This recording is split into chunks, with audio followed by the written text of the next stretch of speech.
तो आप यहाँ से एटॉमिक मॉडल के दुनिया में प्रवेश करते जा रहे हैं। आप लोग को इतना नॉलेज जरूर होना चाहिए कि एटॉमिक मॉडल में सबसे पहला एटॉमिक मॉडल जॉन डाल्टन के द्वारा दिया। इसके बाद थॉमसन एटॉमिक मॉडल का नाम आता है, उसके बाद रदरफोर्ड एटॉमिक मॉडल का नाम आता है, उसके बाद नील्स बोर एटॉमिक मॉडल का नाम आता है, उसके बाद समरफील्ड एटॉमिक मॉडल का नाम आता है। लेकिन एटॉमिक मॉडल के दुनिया में सबसे पहला एटॉमिक मॉडल जॉन डाल्टन के द्वारा दिया गया। कुछ स्टूडेंट एटॉमिक मॉडल नहीं समझते हैं कि एटॉमिक मॉडल क्या होता है, तो अलग से एक एग्जांपल दे रहे हैं। सोडियम का कॉन्फ़िगरेशन आप सभी स्टूडेंट जानते हैं 11 के अनुसार 2 8 1, ठीक है, और इसका मास नंबर कितना होता है 23। आप लोग को एक दिन बताए थे Z = P = E = 11। इसका मतलब क्या कि इस सोडियम में 11 इलेक्ट्रॉन है, 11 प्रोटॉन है, और न्यूट्रॉन के लिए एक फार्मूला होता है A - B यानी A - Z, यानी 23 में से 11 घट जाएगा 12। तो इस सोडियम एटम में 11 इलेक्ट्रॉन, 11 प्रोटॉन और 12 न्यूट्रॉन।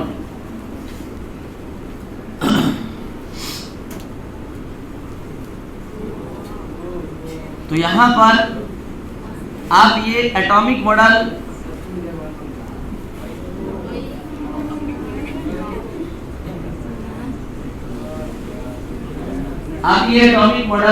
जो देख रहे हैं, इस एटॉमिक मॉडल में हम इलेक्ट्रॉन को अब सेट कर रहे हैं। इलेक्ट्रॉन फर्स्ट ऑर्बिट में 2 है, सेकेंड ऑर्बिट में 8 है, थर्ड ऑर्बिट में 1 है। इसी को आप सभी student 1s2 2s2 2p6 3s1 लिखते हैं। इसी को आप सभी स्टूडेंट समझते हैं। इसमें 2 इलेक्ट्रॉन है, इस सेल में 8 इलेक्ट्रॉन है और इसमें 1। यह एटॉमिक मॉडल ही बताता है कि इसके न्यूक्लियस में 11 प्रोटॉन और 12 न्यूट्रॉन है। तो किसी भी एलिमेंट का एटॉमिक मॉडल ये दर्शाता है कि उसके डिफरेंट ऑर्बिट में इलेक्ट्रॉन का अरेंजमेंट कैसा है, उसके न्यूक्लियस में प्रोटॉन न्यूट्रॉन कितने संख्या में स्थित है। तो इस एटॉमिक मॉडल को, जिसको आप एटॉमिक मॉडल नाम सुनते ही एक नजर में ही देख लिए, इसके डेवलप होने में कई 100 साल लग गए। स्टार्टिंग जॉन डाल्टन से। ये जो एटॉमिक मॉडल आप देख रहे हैं, ये नील्स बोर का एटॉमिक मॉडल है। नील्स बोर को सब कुछ पता था कि एटम में न्यूक्लियस होता है, एटम में ऑर्बिट होता है। अभी जॉन डाल्टन बहुत पीछे थे। जॉन डाल्टन बस इतना जानते थे कि इस धरती पर जो सब्सटेंस होता है बहुत छोटे छोटे मिन्यूट पार्टिकल से मिलकर बना होता है, जिसे एटम कहते हैं। और वो भी कहा जाता है कि वो भारत के महर्षि कनाड से चुराए थे, क्योंकि महर्षि कनाड ने बताया था कि पदार्थ अति सूक्ष्म कणों से मिलकर बने होते हैं। उसी सूक्ष्म मिन्यूट पार्टिकल का नाम दे दिया जॉन डाल्टन ने एटम।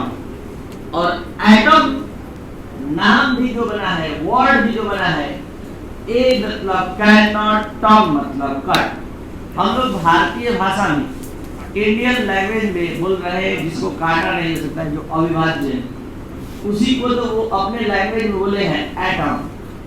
ए का मतलब कैन नॉट और टॉम का मतलब कट, जिसको काटा नहीं जा सकता, जो कि 100% गलत है, जो आज आप जानते हैं। एटम को भी मतलब तोड़ा जा सकता है, उसके लिए भी फंडामेंटल पार्टिकल होते हैं, इलेक्ट्रॉन, प्रोटॉन और न्यूट्रॉन। तो ये था इंट्रोडक्शन, परिचय एटॉमिक मॉडल का। अब हम आज पहला एटॉमिक मॉडल जॉन डाल्टन का एटॉमिक मॉडल समझाने जा रहे हैं। एक बार फिर से बता दें, ये जो एटॉमिक स्ट्रक्चर आपने देखा, ये atomic structure fully developed atomic model. और ये नील्स बोर जब आएंगे तब बता पाएंगे यह ऐसा होता है। स्टार्टिंग अगर जानना है तो जान लीजिए। जॉन डाल्टन ने ये बताया कि सब्सटेंस वेरी मिन्यूट पार्टिकल से मिलकर बना होता है जिसे एटम कहते हैं। जे थॉमसन आते आते ये बताया कि एटम डेंस पॉजिटिव चार्ज का एक गोला होता है जिसमें इलेक्ट्रॉन लाइक सीड्स धसे होते हैं, ठीक है। रदरफोर्ड आते आते ये बताए कि एटम में न्यूक्लियस भी होता है, ठीक है। नील्स बोर आते आते बता दिए कि न्यूक्लियस के चारों ओर एक फिक्स सर्कुलर पाथ होता है जिसे ऑर्बिट कहते हैं। तो ये है डेवलपमेंट का हिस्टोरिकल बैकग्राउंड। ये जॉन डाल्टन के जमाने का एटम का मॉडल, ये जे थॉमसन, ये रदरफोर्ड, ये इसमें केवल पता चला कि एटम होता है, इसमें पता चला कि एटम में भी चार्ज होता है। इनको नहीं पता था कि न्यूक्लियस भी होता है। रदरफोर्ड में आकर पता चला कि न्यूक्लियस भी होता है। नील्स बोर में आकर पता चला कि ऑर्बिट भी होता है, क्योंकि रदरफोर्ड केवल ये जानते थे कि न्यूक्लियस के बाहर इलेक्ट्रॉन बस होता है, कहाँ होता है इनको पता। तो उसमें से हम लोग आज first atomic model John Dalton atomic model पढ़ने जा रहे हैं, जिसका पहला स्टेटमेंट कहता है कि एटम इंडिविजुअल होता है। ये जो बोले थे वो भी बता रहे, भले गलत बोले या सही बोले। एटम क्या होता है? इंडिविजुअल होता है, अविभाज्य होता है।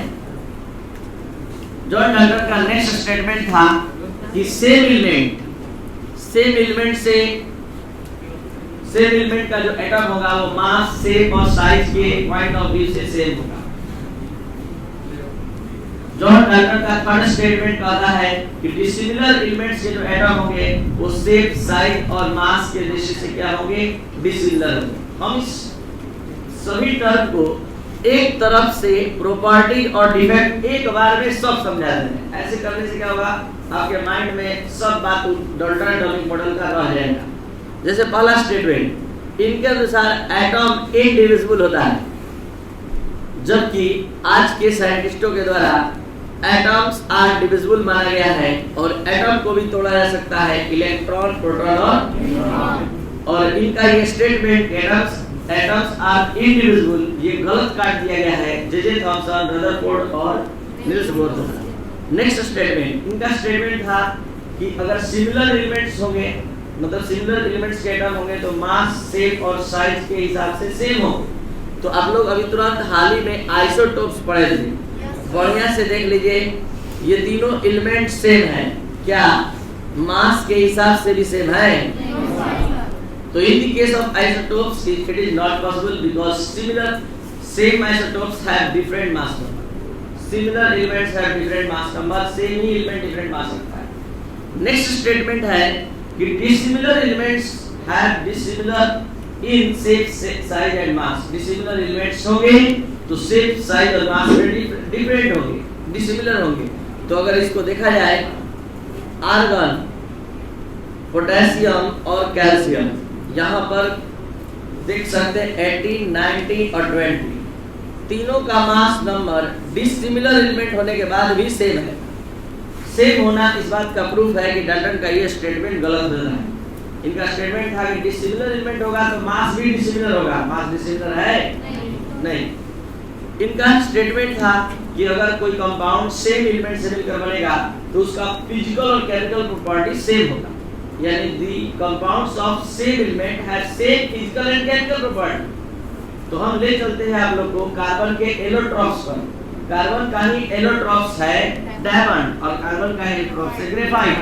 ग्रेफाइट इलेक्ट्रिक का कंडक्टर है और डायमंड नॉन कंडक्टर। तो आप इस आधार पर आप बता सकते हैं कि डाल्टन का ये भी स्टेटमेंट गलत है, क्योंकि इनका कहना था कि सेम एलिमेंट से कंपाउंड बनेगा तो सेम प्रॉपर्टी रखेगा। कहाँ सेम प्रॉपर्टी है? ग्रेफाइट इलेक्ट्रिक का कंडक्टर है तो डायमंड नॉन कंडक्टर। और अब बात करते हैं नेक्स्ट और लास्ट प्रॉपर्टी का। इनका कहना था, ठीक,